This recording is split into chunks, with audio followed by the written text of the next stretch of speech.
반갑습니다. 자, 오늘은 정보 4단원 컴퓨팅 시스템에 대해서 배워보도록 하겠습니다. 자, 금일 학습 목표를 알아보기 전에 이전 시간에 배웠던 내용에 대해서 한번 확인해 보겠습니다. 저번 시간에는 컴퓨터가 자료를 어떤 식으로 표현하는지, 즉 아날로그 정보를 디지털로 변환하는 방법에 대해서 우리가 집중적으로 학습을 했습니다. 숫자, 문자, 이미지, 소리 이런 것들을 디지털, 즉 컴퓨터가 활용할 수 있는 형태로, 즉 이진수 형태를 바꾸는 것을 집중적으로 학습을 했습니다. 혹시 기억이 나나요? 예, 머릿속에 한번 상기를 하고, 자, 그럼 오늘 배울 내용에 대해서 한번 확인해 보겠습니다. 먼저 컴퓨팅 시스템의 구성과 역할을 설명할 수 있다. 자, 컴퓨팅 시스템의 자원을 효율적으로 관리할 수 있다. 핵심 개념은 컴퓨팅 시스템의 동작 원리이고, 핵심 요소는 운영체제의 역할과 자원 관리에 대해서 배워보도록 하겠습니다. 자, 이제 컴퓨팅 시스템의 구성에 대해서 확인을 해 보겠습니다. 첫 번째, 컴퓨팅 시스템은 다양한 컴퓨터 하드웨어와 그 하드웨어를 동작시키는 소프트웨어로 구성된다. 두 번째, 컴퓨팅 시스템을 구성하는 하드웨어는 기능에 따라 기억장치, 중앙처리장치, 입력장치, 출력장치, 통신장치, 기타 하드웨어 장치 등으로 구성된다. 다음, 소프트웨어는 운영체제와 같은 시스템 소프트웨어와 사용자가 특정 작업을 수행할 수 있게 하는 응용 소프트웨어로 나눌 수 있다. 자, 컴퓨팅 시스템의 구성은 크게 하드웨어와 소프트웨어로 나눌 수가 있습니다. 우리가 손으로 만질 수 있는 기기들을 보통 하드웨어라고 합니다. 그래서 하드웨어 안에 들어가 있는 그 하드웨어를 운영할 수 있는 소프트웨어, 이렇게 크게 두 가지로 나눌 수가 있고요. 하드웨어 같은 경우는 크게 5가지로 다시 나눌 수가 있습니다. 자, 그 5가지가 기억장치, 중앙처리장치, 입력장치, 출력장치, 통신장치와 기타 하드웨어 장치로 나눌 수 있고, 여기서 중앙처리장치 안에는 연산장치와 제어장치로 다시 구분할 수가 있습니다. 자, 소프트웨어는 그 시스템 소프트웨어와 응용 소프트웨어 크게 2가지로 나눌 수가 있습니다. 우리가 1단원에서 배웠던 저작권과 관련되어 있는 소프트웨어를 나누는 기준이 있었고, 이 단원 4단원에서 배우는 이 구분은 기능과 관련되어 있는 구분입니다. 즉 소프트웨어를 시스템 소프트웨어, 시스템을 활용할 수 있도록 하는 시스템 소프트웨어와 특정 작업을 수행하는 응용 소프트웨어로 나눌 수가 있습니다. 자, 교과서 184페이지를 한번 확인하면 금방 설명했던 컴퓨팅 시스템의 구성 요소들을 이미지와 내용으로 확인해 볼 수가 있습니다. 가장 먼저 나오는 게 이제 기억 장치가 있고, 중앙 처리 장치, 그다음에 입력 장치, 출력 장치, 그다음 기타 하드웨어 장치, 통신 장치 등으로 표시가 나와 있습니다. 자, 내용을 한 번 더 정리해 보면 컴퓨팅 시스템은 다양한 장치, 즉 하드웨어와 소프트웨어로 구성되며 이들은 상호작용을 통해 사용자가 원하는 작업을 수행할 수 있다입니다. 자, 그럼 우리가 많이 듣고 있는 운영체제라는 용어를 많이 듣고 있는데, 그 운영체제에 대해서 한번 확인을 해보도록 하겠습니다. 자, 컴퓨터와 스마트폰 등 다양한 컴퓨팅 기기에서 사용되는 운영체제는 사용자가 편리한 작업 환경을 제공하고 디지털 기기의 한정된 자원을 효율적으로 관리하는 역할을 합니다. 자, 그 운영체제 종류에는 윈도우, 여러분이 많이 쓰는 윈도우가 있고, 맥 OS가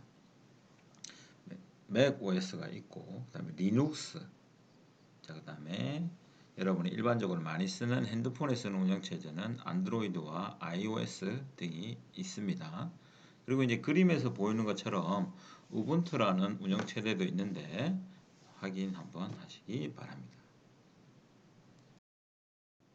자, 그럼 이제 하나하나 장치들을 확인해 볼 수 있도록 하겠습니다. 먼저 기억장치입니다. 자, 기억장치는 프로그램이나 데이터가 저장되는 곳으로 주기억장치와 보조기억장치로 크게 나누어집니다. 자, 교과서 184페이지에 있는 주기억장치 내용을 보시면 오늘 수업 후에 저희가 실제로 컴퓨터를 한번 뜯어서 주기억장치가 어떻게 생겼는지 한번 확인해 보도록 하겠습니다. 자, 주기억장치 내용을 한번 보면 중앙처리장치가 처리할 명령어나 데이터들을 기억하는 장치로 램과 롬으로 구성된다. 자, 현재 실행 중인 프로그램과 자료들을 기억하는 장치로 램은 읽고 쓰기가 모두 가능하며 처리할 프로그램과 데이터가 이곳에 불려와 처리된다 라고 보시면 되고, 자, 롬은 읽기만 가능한 장치로 운영체제와 같은 시스템 소프트웨어와 바이오스가 내장되어 있다. 자, 저장 용량이 클수록 필요한 프로그램과 데이터를 동시에 기억할 수 있으므로 컴퓨팅 시스템의 처리 속도가 빨라진다라고 보시면 됩니다. 자, 램 같은 경우는 랜덤 액세스 메모리의 약자입니다. 그래서 한 공간에 랜덤에서 접근할 수 있고 활용할 수 있다. 그래서 읽고 쓰기가 모두 가능하다고 생각하시면 되고, 롬 같은 경우는 리드 올리 메모리를 단순히 읽기만 가능하다. 그래서 읽기 기능만 수행할 수 있다는 거 확인하시기 바랍니다. 자, 기억장치의 다음은 보조기억장치입니다. 자, 보조기억장치는 그림에서 보시면 광디스크, 그 다음에 하드디스크, 플래시 메모리 카드, 그 다음에 USB 메모리, 이렇게 여러분들이 일반적으로 많이 쓰는 USB 메모리도 보조기억장치에 속합니다. 자, 이것은 프로그램과 데이터를 장기적으로 저장해두는 대용량 저장 장치입니다.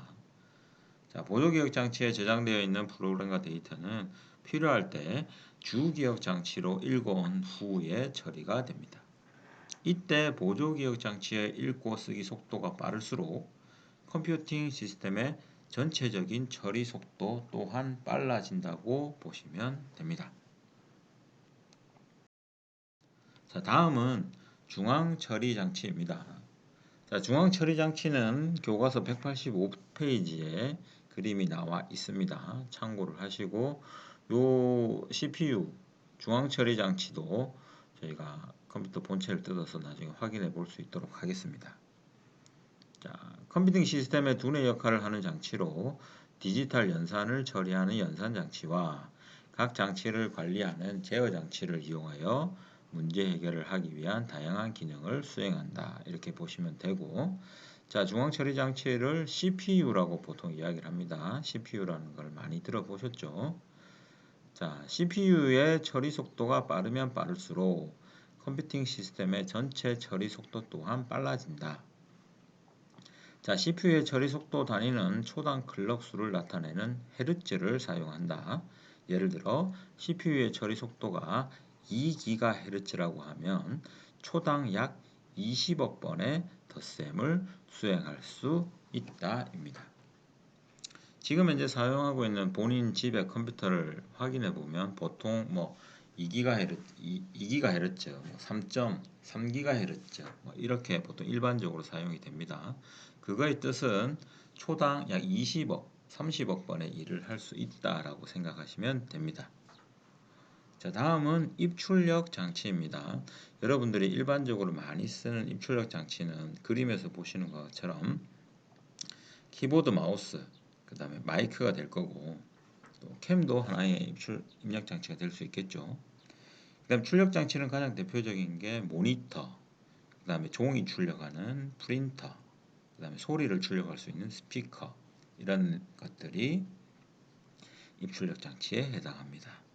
자, 입출력 장치는 입력 장치를 통해 컴퓨터 시스템에 처리할 데이터들을 입력하고 저장하고, 다시 처리한 결과를 사람이 이해할 수 있는 형태로 출력하는 역할을 합니다. 자, 다음은 통신 및 기타 장치들이 있는데 사운드 카드나 그래픽 카드, 랜 카드나 공룡이 등은 기타 장치, 통신 장치 및 기타 장치에 속합니다. 자, 멀티미디어 처리와 네트워크 통신을 위한 추가적인 하드웨어들이 있는데 빠른 그래픽 처리를 위한 그래픽 처리 장치와 사운드 카드가 있고 유무선 통신을 위한 장치로는 랜 카드, 모뎀, 공유기 등이 있습니다. 자, 그럼 컴퓨터의 성능은 무엇을 기준으로 측정할 수 있을까? 보시면 자, 컴퓨터의 전체적인 성능은 다양한 하드웨어 장치에 의해 결정되며 주어진 작업을 얼마나 빠르게 해결하는가를 평가할 수 있다. 따라서 문제 해결에 걸리는 시간과 필요한 기억 공간의 크기 등을 기준으로 컴퓨터의 성능을 비교할 수가 있다.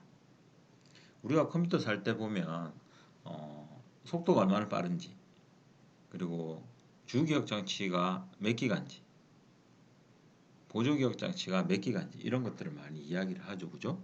네, 그래서 i7, i5, i3 이런 것들도 있고 이건 이제 제품의 종류를 말한다고 보시면 됩니다.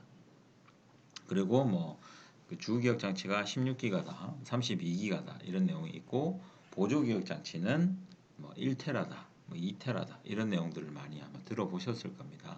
그러니까 그런 것들을 기준으로 컴퓨터의 성능이 좋다 나쁘다를 판단할 수가 있습니다. 자, 그럼 이제 컴퓨터 시스템의 동작 원리에 대해서 확인을 해 보겠습니다. 컴퓨팅 시스템을 활용하여 처리하는 명령과 데이터는 다양한 입력 장치를 통해 입력되어 주기억 장치 또는 보조기억 장치에 저장된 후 처리가 됩니다. 자, 보조기억 장치에 저장된 프로그램과 데이터 또한 이것을 처리하기 위해서는 주기억 장치로 읽어온 후 다음에 일정 시간 동안 중앙 처리 장치를 할당받아야 합니다. 아울러 컴퓨팅 시스템을 통해서 처리된 결과와 데이터는 출력 장치를 통해 표현되거나 보조기억 장치에 저장이 됩니다. 자, 이 동작 원리를 저희가 교과서로 한번 확인해 보도록 하겠습니다. 교과서 186쪽을 확인하시기 바랍니다. 거기에 보면 지문 인식으로 스마트폰이 해제되는 과정에 대해서 자세하게 설명이 되어 있습니다. 자, 첫 번째로 저희가 단계를 따라가면서 한번 확인해 보도록 할 건데 첫 번째가 지문 인식 센서로 입력합니다. 그러니까 이 센서를 통해서 본인의 지문을 입력하게 되면 두 번째, 해당하는 그 지문이 주기억 장치로 지문 데이터가 전달이 됩니다. 그럼 세 번째가 중앙 처리 장치가 해당하는 정보를 제어를 해서 관리를 하고 네 번째, 보조기억 장치에 저장이 됩니다. 자, 그럼 다섯 번째, 보조기억 장치에 있는 기존의 지문 데이터를 읽어온 후에 주기억 장치에 다시 저장을 하게 됩니다. 자, 그럼 이제 여섯 번째로 중앙 처리 장치에서 지문 데이터를 서로 비교를 하게 됩니다. 입력 장치에서 들어온, 그러니까 1번의 입력 장치에서 들어온 이 정보와 기존의 그 본인의 지문이 들어있던 보조기억 장치에서 자료가 나온 5번에서 가져온 자료를 6번에서 서로 비교를 하게 됩니다. 그래서 비교한 결과를 주기억 장치로 전송을 하고 여덟 번째, 처리한 결과를 출력 장치로 전송하게 됩니다. 그래서 만약에 지문이 맞다고 하면 화면이 풀릴 것이고 지문이 맞지 않다고 하면 지문이 맞지 않으니까 해지가 안 된다든지 아니면 다른 지문을 체크를 하라든지 이런 메시지를 출력 장치로 보여주게 됩니다. 이것이 컴퓨팅 시스템의 동작 원리라고 볼 수 있습니다. 자, 그러면 우리가 이제 그 하드웨어, 컴퓨팅 기기를 활용할 수 있도록 해주는 시스템 소프트웨어의 가장 대표적인 예라고 할 수 있는 운영체제에 대해서 우리가 이해를 해보도록 합시다. 자, 운영체제, 영어로는 OS라고 하고 그 약자는 OS고 오퍼레이팅 시스템의 약자입니다. 자, 운영체제는 컴퓨팅 기기의 하드웨어를 제어하고 사용자들이 다양한 소프트웨어를 쉽고 편리하게 사용할 수 있도록 만든 특별한 시스템 소프트웨어이다.